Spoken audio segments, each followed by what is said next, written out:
uma corda rompida na sua vida e qual de fato tem sido essa corda. De repente até mais de uma corda, 2, as 3 cordas do violino. E o que fazer então quando uma ou mais cordas se rompem? Baseado nessa história, eu queria que a gente refletisse em 3 pontos que assim, eu considerei bastante importante. Fui extraindo da história e trouxe para que a gente pudesse meditar nela, tá? O primeiro ponto é o seguinte: nós somos como violinos para Deus. Vocês lembram que eu falei que os violinistas, que os violinos na verdade eram dos principais instrumentos, que eles estavam ali na frente e que sempre existia um violinista principal, que era o Spala, e que ele era responsável por reger, inclusive ocupava o papel de maestro na falta dele? Pois é, nós somos essa pessoa importante para Deus. Nós somos de grande importância na orquestra da vida, independente de como a gente se sinta. Porque o querer de Deus independe do que a gente pense a respeito de nós mesmos. E assim como o violinista ele foi designado como o papel principal, como líder, eu gostaria de dizer que Deus também quer que sejamos líderes onde estejamos. E aí eu falo de liderança dentro de casa, eu falo de liderança no trabalho, eu falo de liderança na escola, na faculdade, eu falo de liderança na igreja. Eu estava um dia, há um tempinho atrás, numa base live. E aí o tema, na verdade, que estava se tratando nessa noite era sobre dissensões, conflitos, contendas, E quanto ela causa separação entre as pessoas. E aí estava todo mundo dando suas opiniões, comentando, enquanto isso eu comecei a pensar sobre as características de um líder. E se a gente for buscar no dicionário, inclusive, a gente vai ver que um líder ele tem características bem específicas. Se você for observar pessoas que ocupam o papel de líderes, elas têm características em comuns. Os líderes eles são pessoas proativas. Eles são pessoas que têm a capacidade de liderar pessoas, de conduzir pessoas. Eles têm a capacidade de resolver conflitos, inclusive conflitos interpessoais. Então, assim, ele desenvolve características importantes de relacionamento. Consegue administrar pessoas e resolver conflitos interpessoais. E uma coisa que talvez aqui todos já presenciaram, não sei quantos aqui já são um tempo da igreja, a gente sabe que infelizmente mesmo dentro da igreja a gente vê problemas entre amigos, entre irmãos, e que às vezes demanda muita energia. Porque às vezes as pessoas não querem resolver o problema entre elas. Às vezes esse problema se alastra para outros. Às vezes ao invés de chamar a pessoa para conversar, a pessoa começa a falar mal para outras pessoas. Aí às vezes a comissão tem que se reunir, aí tem que tentar resolver os conflitos ali. E o tempo que se estaria utilizando para pensar em estratégias, pensar em novos eventos, pensar em decidir coisas para o avanço, o que se acontece se estaciona, ou às vezes se regride passos atrás, porque tem que se demandar tempo e energia para resolver problemas entre pessoas. Porque ainda não ocupamos posição de líderes. De pessoas que, além de não gerar conflitos, os conflitos eles vão existir, porque somos pessoas diferentes. Mas a diferença faz em como a gente vai lidar com essas problemáticas. Então, isso eu falo de dentro da igreja, que é um grande problema, mas eu falo também de liderança dentro de casa. Tem pessoas, e aí eu falo também para as mulheres agora, viu? Porque um dos capítulos da Bíblia assim, que eu mais amo é o capítulo 31 do livro de Provérbios. E a partir principalmente do versículo 10, que ele fala justamente sobre a mulher sábia. Ele fala sobre a mulher de Provérbios. E aí você, quando chega em casa, mulher, e homem também, se quiser ler, leia, mas não leia simplesmente lendo, leia estudando. Porque, na verdade, são muitas boas lições que se tem ali. Aquele capítulo da Bíblia, ele ensina como a mulher deve se comportar, como a mulher deve ser, como ela deve lidar com a vida em si. E aí fala com o relacionamento com o marido, com filhos, no trabalho. É uma mulher que, na verdade, ela adquire herdades, é uma mulher que ela compra, vende, ou seja, ela trabalha, ela tem recursos. Não é uma mulher que se limitou, é uma mulher que tem tentado ampliar, sua percepção e o exercício dela, a prática dela no dia a dia. Então, assim, para mim é um dos melhores livros da Bíblia, é um dos livros que eu mais gosto. Mas eu falo de liderança dentro de casa porque, assim, a mulher tem que exercer o papel dela de líder, assim como o homem também tem que exercer o seu papel de líder dentro de casa. E às vezes a mãe não está sabendo ser mãe, às vezes a mulher não está sabendo ser esposa, às vezes o marido não está sabendo ser marido dentro de casa. Então, é importante que a gente aprenda, e aprenda de Deus, e aprenda também com outras pessoas, como a gente pode melhorar essas características da gente, para que a gente possa crescer como pessoa, crescer como indivíduo, crescer como cristãos e crescer também como cidadãos. E aí isso também se reflete dentro da sala de aula, no colégio, na faculdade, na vizinhança. Sobre a questão de conflitos entre irmãos, a Bíblia traz alguns conselhos e orientações. Por conta do tempo eu não vou pedir que abram, mas eu vou dizendo os versículos, depois vocês podem abrir. No livro de Mateus, capítulo 18, verso 15, fala assim: se o seu irmão pecar contra você, você vai lá em particular e conversa com ele. Então, assim, vamos esquecer essa questão de ter um conflito com meu irmão e vou contar para minha irmã. Não, o problema é meu e meu irmão, vamos resolver eu e meu irmão. Às vezes a gente pode até chamar uma outra pessoa para poder orientar, um conselho, algo assim, mas vamos tentar resolver os problemas assim que eles surgirem. Porque a tendência natural dos problemas é eles se avolumar, eles crescerem, eles tomarem proporções maiores, eles envolverem outras pessoas que não tem nada a ver com a história. E quando a gente vai ver uma questão pequena que poderia ser resolvida ali, ela toma uma proporção tão grande que às vezes é tão difícil de ser resolvida sem necessidade. Levítico 19, 17 diz assim: não tenha ódio no teu coração contra seu irmão. Tem alguém aqui com ódio no coração contra o irmão? Se tiver, hoje é o dia de pedir a Deus que arranque esse sentimento. Porque a Bíblia diz: não tenha ódio. Sim, o irmão me machucou, me maltratou, falou que não devia. Infelizmente, somos seres humanos e em algum momento a gente vai fazer alguma coisa de errado. Mas aí entra a misericórdia de Deus, aí entra a sabedoria, aí entra o exercício de uma liderança. Eu sou um líder, eu sou cabeça, não sou cauda, eu vou me comportar como um líder. Eu não vou lidar com essas situações com infantilidade, com imaturidade. Porque a forma que a gente lida com as situações fala muito sobre maturidade também. Então, assim, a gente precisa ir aprendendo ao longo da vida que os problemas surgem, mas a gente tem que resolver para evitar dissensões, principalmente dentro da igreja e dentro das nossas casas. Provérbios 25:9 diz assim: busque resolver a sua causa diretamente com seu irmão, mas não reveles qualquer segredo de outra pessoa. Tem alguém fofoqueiro aqui? Não tem. Que bom! Parabéns aqui para a igreja. Parabéns. Não tem ninguém fofoqueiro aqui. E não deve existir. Porque a língua coça. Não é isso? E infelizmente, às vezes, eu conto uma história para a irmã já vai contar essa história ampliada para o irmão, e o irmão já vai contar em proporção maior, e vai ter crescimento exponencial, assim, ó. Quando a gente vai ver, um ponto virou uma bola, né? Então, assim, importante isso. Sobre a liderança, eu deixo para vocês meditarem em Deuteronômio 20:13. Deus diz o seguinte, ó: ele te porá por cabeça e não por cauda. Só estarás em cima e não de baixo, se obedeceres aos mandamentos do Senhor teu Deus, que hoje te ordena. Um personagem da Bíblia que eu gosto muito, José. José começou como líder oficialmente. Quando ele foi para o Egito, quando ele chegou lá, ele já foi denominado assim: olha, você vai ser o grande aqui, vai governar. Foi assim que ele foi intitulado? Não foi. Quando ele chegou lá, ele viveu as duras penas. Foi humilhado, foi maltratado. Ele já começou tudo com os irmãos dele, né? Foi vendido, né?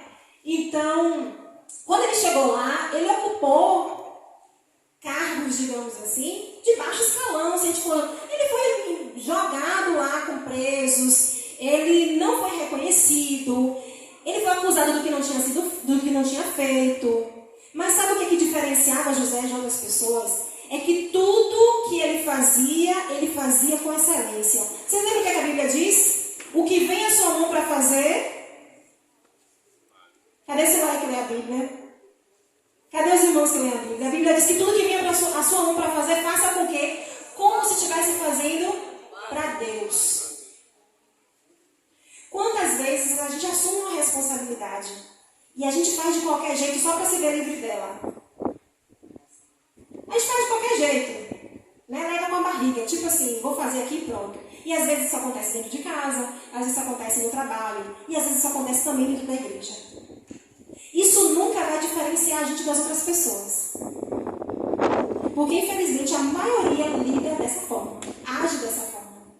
Então, o que diferenciava José de outros homens, de outras pessoas, era a forma como José lidava com as situações que vinham para ele. Ainda que fossem adversas, ainda que fossem duras, ainda que causassem tristeza, ainda que fossem penosas, ele fazia com excelência. E isso foi sendo reconhecido ao longo do tempo. Quantas pessoas aqui estão empregadas, insatisfeitas no trabalho e acham que devem ser promovidas e ficam tristes e chateadas e resmungando porque nunca conseguem uma promoção? Você já parou para analisar como que você trabalha? Como você executa as suas tarefas dia a dia? Às vezes nunca se preocupa em estudar, em aprender, em crescer, em mostrar que você está envolvido e quer fazer o melhor. Porque isso vai fazer você ser reconhecido no seu trabalho. Às vezes dentro da igreja se chateia porque não me convidaram, porque não me deram cargo, porque. E aí às vezes quando vem você não quer, às vezes quando vem você não faz, às vezes quando faz de mau jeito, faz de qualquer jeito, faz reclamando, resmungando e a vida inteira. É esse ciclo de resmungação. Existe essa palavra resmungação? Acho que existe, né? Vamos para o segundo ponto, né? Fechamos o primeiro, vamos ser líderes. Não precisa você exercer oficialmente o papel de líder porque disseram que você é um líder. Mas seja líder em tudo que você fizer. Na forma que você lida, na forma que você conduz, na forma que você desenvolve. Segundo ponto. Paganini, nosso violinista lá, ele superou os obstáculos com atitude positiva. Vocês concordam? Ele poderia ter simplesmente parado de tocar. Meu violino está com problema, quebrou, vamos parar por aqui. Só que ele lidou de uma forma diferente. É possível sim a gente mudar a história mudando a nossa atitude. Vocês concordam comigo? É possível a gente mudar o desfecho final a partir da mudança da minha atitude. A forma como eu vou reagir diante das situações, ela vai definir o resultado final. Diante das dificuldades, diante da sua corda quebrada, que eu não sei qual é, não sei o que te traz angústia, te traz tristeza, te traz preocupação, que te estressa, que te irrita, que te tira do foco, que te desestabiliza. Eu não sei qual é a sua corda ou suas cordas quebradas. Mas uma coisa eu sei, que diante dessa adversidade, você só tem duas escolhas. Ou você resmunga e paralisa, ou então você decide dar graça a tudo e reinventar. A pandemia chegou para mostrar para a gente. Muitas pessoas quebraram, se desestruturaram de todas as formas. Emocional, espiritual, financeira. Depois a gente viu também que muitas, eu acredito que todos vocês aqui conhecem, histórias de pessoas que se superaram assim extraordinariamente. Em meio ao caos da destruição, de tudo aquilo que era desconhecido, diante de todo o sofrimento, pesares, perdas e etc., muita gente se reinventou. E hoje vive uma situação muito melhor do que aquela que vivia antes da pandemia. Eu não estou falando melhor só financeiramente, eu estou falando melhor em todos os sentidos. Tá? Porque foram pessoas que decidiram, na verdade, reinventar. Eu não sei quantos sabem aqui, mas dia 6 de janeiro é um dia nacional da gratidão. Dia 6 de janeiro, ó. 6 de janeiro agora, recente. Eu estava passando com meu pai, isso já faz um ano. A gente estava passando de carro, assim, aí eu vi um anúncio. E aí no anúncio dizia assim, a gratidão, eu até notei que não esqueci a frase. A gratidão muda tudo.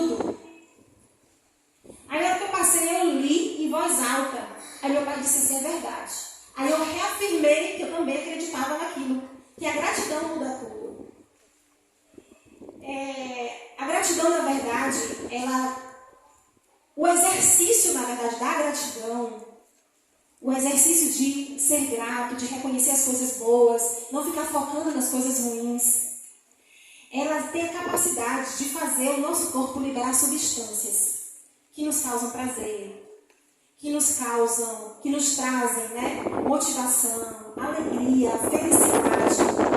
Quando nós somos gratos e nós externalizamos isso para outras pessoas, agradecemos as outras pessoas, isso gera sentimentos bons no outro e gera sentimentos bons na gente. Quando você gera sentimentos bons no outro, você acaba por gerar novos ciclos de gratidão, de reconhecimento, de coisas boas. E essas coisas elas vão se propagando. Assim como as coisas ruins, as coisas boas também, elas têm essa capacidade de ir se propagando de uma pessoa para outra pessoa.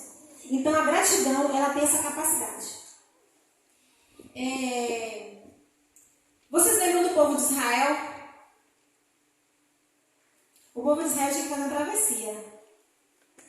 Gente, quando eu lembro da história do povo de Israel, me dá uma angústia. Porque às vezes eu vejo que em algumas situações eu posso estar sendo que nem eles. E você também. O povo de Israel, eles tinham que percorrer uma distância.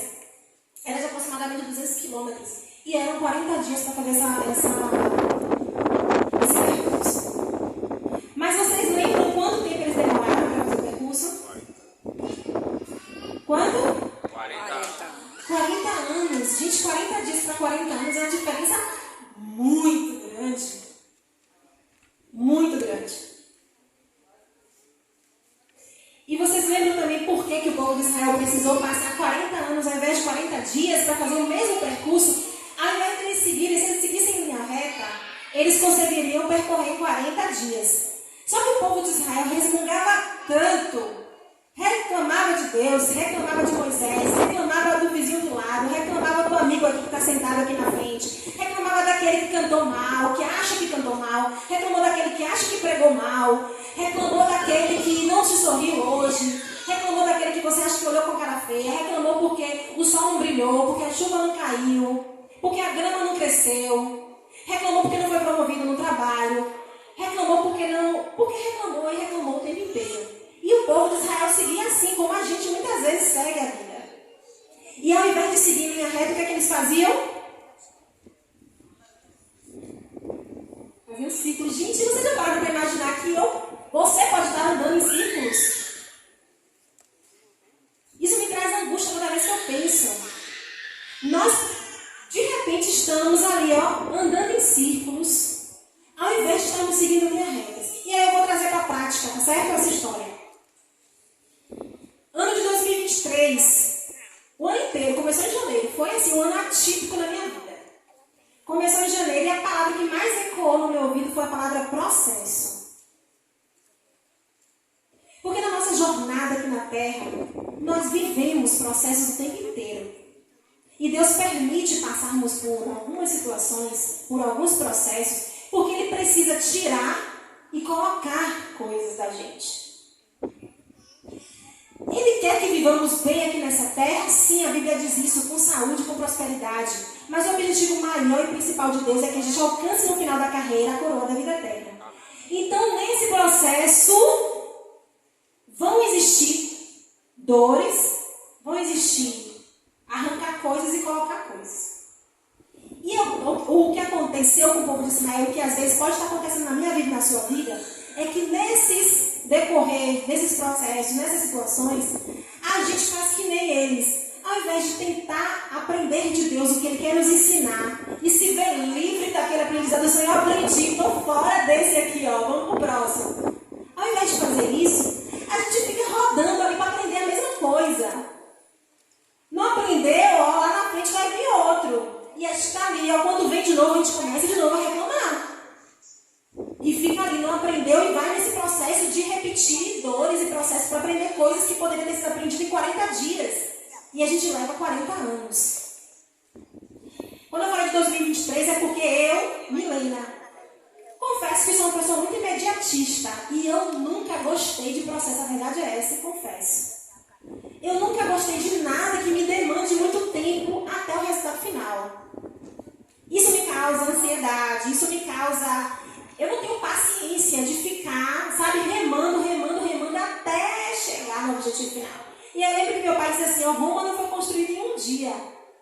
Né? E às vezes nós somos muito imediatistas. Então esse ano eu tive que trabalhar muito em cima. E algumas situações assim, bem adversas chegaram para mim que me causaram dor e sofrimento. E eu tive que, cada situação dessa, parar e dizer assim, tá bom, Senhor, peraí. O que é que o Senhor quer me ensinar com essa situação? Que lições o Senhor quer que eu aprenda com essas situações? Em outra situação, em outro tempo, eu diria assim, Senhor, o Senhor não sabia que isso ia acontecer. O Senhor é conhecedor do futuro. O Senhor já sabia que eu ia passar por aquilo. O Senhor já sabia que isso ia acontecer. Por que o Senhor não evitou? Por que o Senhor não me desviou do caminho? Por que o Senhor não permitiu diferente? Por que o Senhor permitiu essa situação? Por que o Senhor permitiu essa pessoa? Ou seja, sempre questionando a Deus, né? Será que o Senhor sabe por que permitiu? E isso me impedia de aprender as lições que Deus queria me ensinar. Então, é um aprendizado. E eu deixo para vocês isso também. Gente, Deus quer nos ensinar lições com tudo que passamos. Vamos buscar de Deus o que é que Ele quer nos ensinar para evitar estarmos andando em círculos e nunca chegarmos no objetivo que Deus quer que a gente chegue. Ellen White teve uma visão uma vez. Ela disse que viu um grande grupo de pessoas. E aí foi dado para eles um cálice amargo. Não sei quantos aqui já leram sobre essa visão. Foi dado para eles um cálice amargo.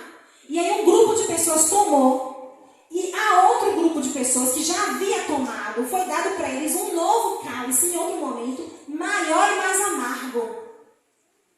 Entenderam até aí? As pessoas receberam um cálice para tomar um cálice amargo, mas ela viu que um grupo de pessoas precisou de uma outra dose de um cálice maior e mais amargo depois. E quando ela recebeu a interpretação dessa visão, era justamente as provações. Esse cálice representava essas dificuldades e provações que as pessoas recebiam, mas que não alcançavam o objetivo pelo qual Deus permitiu que acontecesse. Então, infelizmente, essas pessoas tinham que depois receber um cálice maior, um cálice mais amargo, para que Deus pudesse conseguir alcançar o objetivo pelo qual Ele havia designado ou permitido aquela situação. Não permitamos ter que tomar cálice e dose de cálices amargos para aprender a mesma lição que Deus queria nos ensinar, há 40 anos atrás.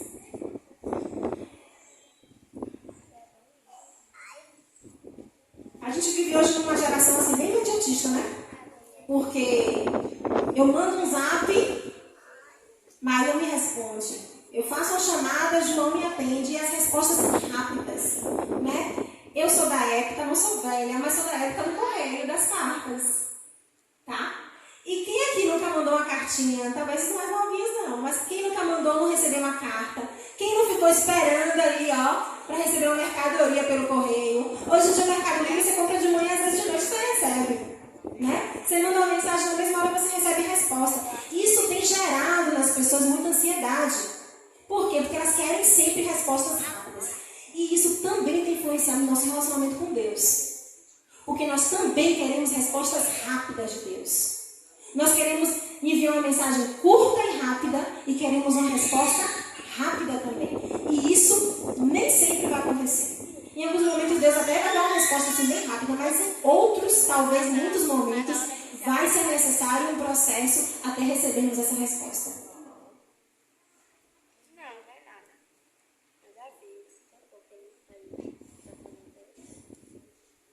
Eu nem sei fazer um pote de felicidade. Em casa eu ganhei agora, no meu aniversário, em dezembro, um potinho de uma amiga minha da felicidade. Eu já tinha em casa, todo ano não, mas eu já tive uns 2 anos, esses potes mesmo para colocar agradecimentos, né? Ao longo do ano, no final do ano você abre para ler coisas que você nem se lembrava que aconteceram ao longo do ano. E aí fica a dica, viu? Para quem quiser. Eu ganhei de presente um potinho. E aí todos os dias de noite, às vezes de noite eu esqueço, quando é de manhã que eu vou fazer meu culto. Aí eu vou, pego, já tenho um bloquinho de papel, eu anoto lá. A minha gratidão, a minha felicidade do dia anterior foi... Ontem mesmo eu ganhei 5 presentes das minhas tias e primas. Eu joguei no meu papelzinho aí, Minha felicidade, minha gratidão. Vamos aprender a reconhecer e agradecer coisas pequenas. Para que a gente não tenha tempo de se deter nos problemas.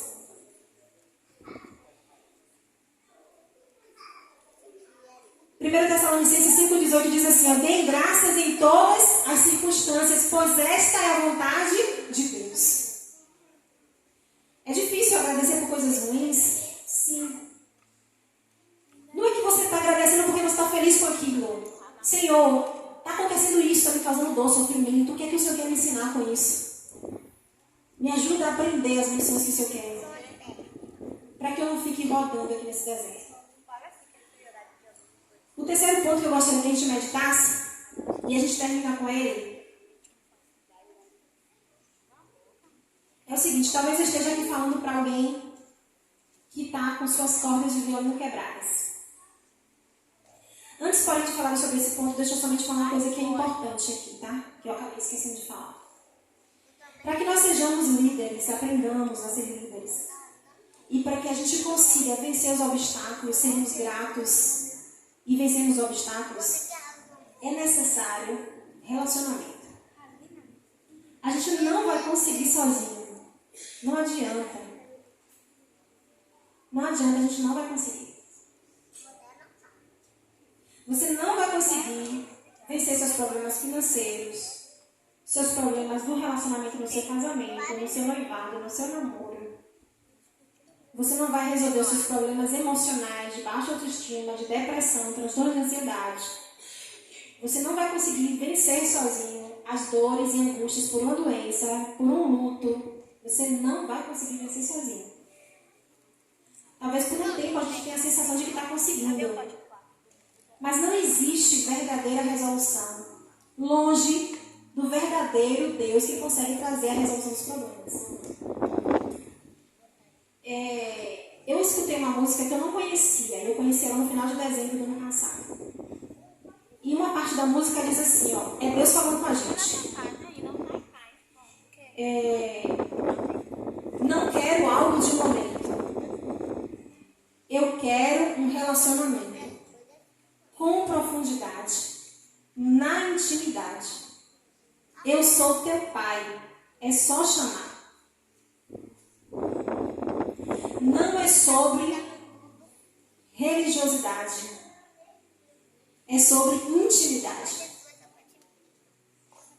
E a letra dessa música foi gravada na minha mente. E eu venho repetindo ela todos os dias, desde o final de dezembro para cá. Deus, Ele não quer um relacionamento de qualquer jeito. Ele quer um relacionamento na intimidade, com profundidade.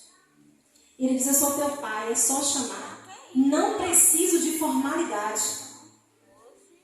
O que eu quero é intimidade.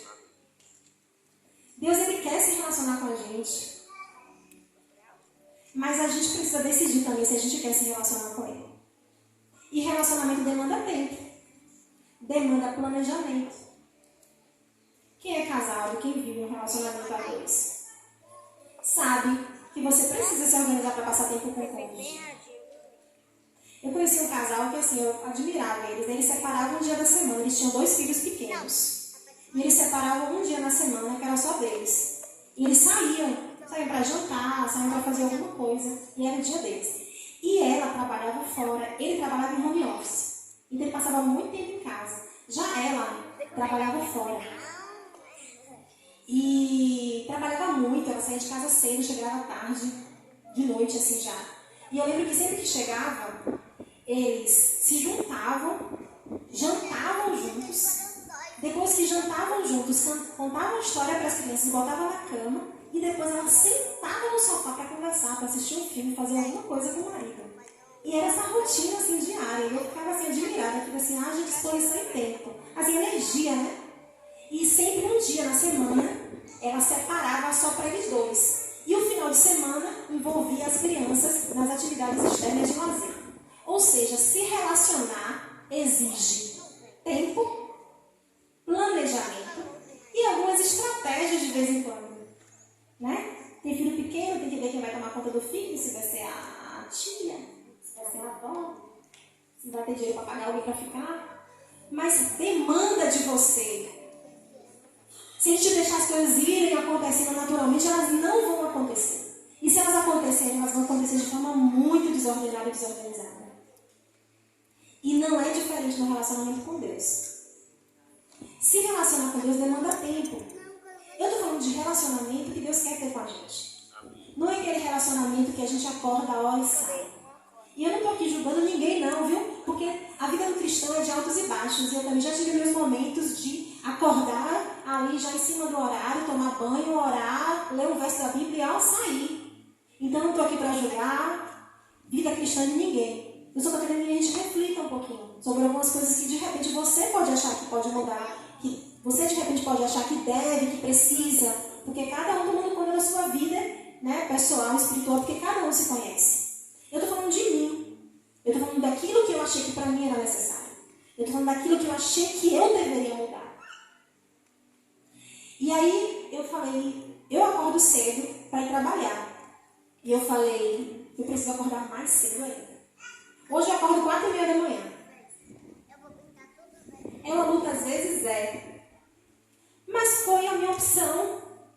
Se eu não fizer isso, eu não consigo. Eu não consigo passar momentos. Eu vou acordar, eu vou tomar banho, eu vou orar, eu vou ler um verso e vou sair. Eu não vou me relacionar. Porque eu trabalho o dia inteiro e quando eu chego no meu dia eu estou cansada. E às vezes eu quero ficar na caixinha do nada. Eu quero tomar banho, comer e não fazer nada. Então, se relacionar com Deus requer planejamento e organização. Você vai identificar o que é melhor para você. Qual a melhor forma, qual o seu melhor momento, qual o seu melhor horário. Eu falo pela manhã, porque para mim, eu falando de Milena, e para mim, é como se dissesse assim, tá aqui, Senhor, o dia está começando. E eu não posso sair se o Senhor não for comigo. Eu não consigo começar o meu dia se o Senhor não estiver na frente. Antigamente eu acordava um pouco mais tarde, só que eu vi que era tudo muito corrido. Então eu falei, não, vai ter que ser um pouco mais cedo mesmo. Todo o meu processo ainda, muitas coisas ainda precisam ser mudadas em mim e muitas coisas em você, porque nós estamos num processo de crescimento. E só vamos chegar à perfeição quando Cristo voltar. Mas mudar, melhorar, depende de uma decisão. E toda decisão precisa de uma ação para que ela possa se materializar.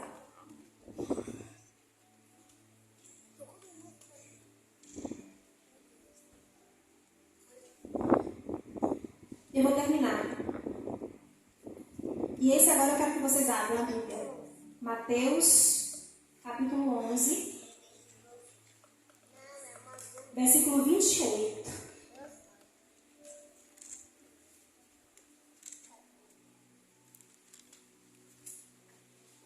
Como eu falei anteriormente, eu não sei que problema você passa, quais são as suas lutas, os seus conflitos, se existem vícios que precisam ser tirados, se existem dificuldades que precisam ser vencidas, medos que precisam ser enfrentados, problemas pessoais, familiares, enfim.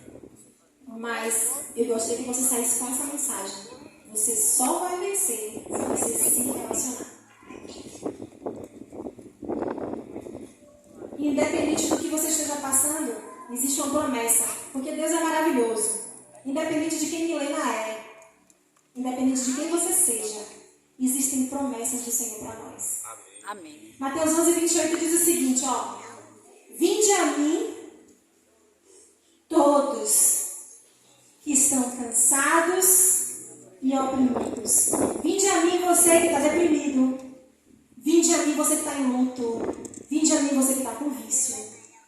Vinde a mim, você que está angustiado, que está com transtorno de ansiedade. Vinde a mim, você que está com dificuldade financeira, que está desempregado, que tem contas a pagar e não sabe como vai fazer. Vinde a mim, você que não tem uma casa para morar. Vinde a mim, você que passa por dificuldades para conseguir o alimento. Vinde a mim, você que está com conflitos na família, você que está em separação, você que está em crise de relacionamento. Vinde a mim, todos.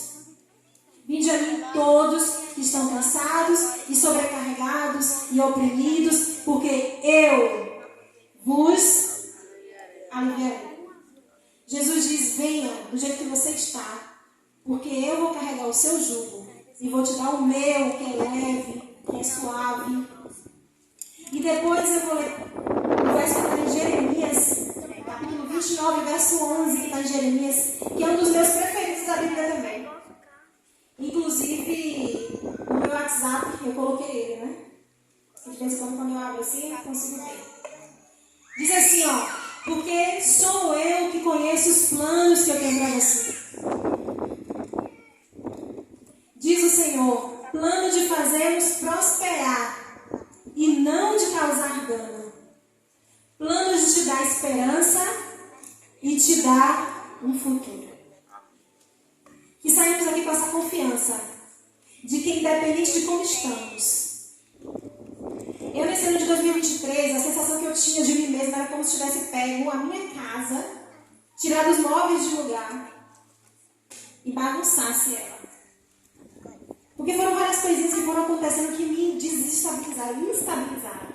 E a sensação que eu tinha era justamente essa: pegou a minha casa interna e tirou os móveis, botou tudo para fora de lugar. E aí chegou um momento que eu falei assim: tá bom, Senhor, tá tudo bagunçado. Por favor, coloque no lugar que o Senhor quer colocar. Talvez a sua casa esteja assim. Eu falo da sua casa, sua vida. Talvez é da sua casa mesmo. A sua casa, literalmente falando. A mulher deve deixar a sua casa ordenada. A forma que a gente mantém nossa casa reflete muito do que está aqui dentro. Então, mulheres, mantenham suas casas organizadas. Mas talvez você esteja com sua casa interna toda bagunçada. E eu te convido a dizer hoje ao Senhor: Senhor, minha casa está toda bagunçada. Por favor, coloque os móveis no lugar que o Senhor quer colocar.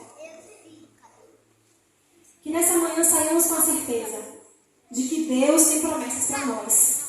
E que, independente de como estamos, Deus tem uma solução para todos os nossos problemas. Não precisa ser fácil, mas precisa valer a pena. E com Deus, com certeza, sempre valerá a pena. Que Deus, Ele nos abençoe.